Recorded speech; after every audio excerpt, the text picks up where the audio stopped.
ఏపీలో కూటమి ప్రభుత్వం వచ్చి రావడంతోనే తిరుమల తిరుపతి దేవస్థానంపై దృష్టి సారించింది. టీటీడీ నుంచే ప్రక్షాళన మొదలు పెడతామని సీఎం చంద్రబాబు కూడా ప్రకటించారు.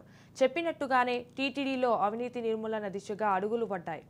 టీటీడీలో విజిలెన్స్ ఎస్పీ కరీముల్లా షరీఫ్ ఆధ్వర్యంలో విచారణ కొనసాగుతోంది. టీటీడీ అడ్మినిస్ట్రేషన్ భవనంలో విజిలెన్స్ అధికారులు సోదాలు నిర్వహించారు.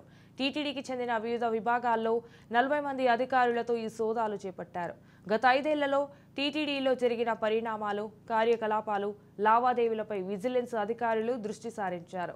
విచారణలో భాగంగా విజిలెన్స్ అధికారులు తిరుపతిలో స్థానికుల నుంచి కూడా సమాచారం సేకరించారు.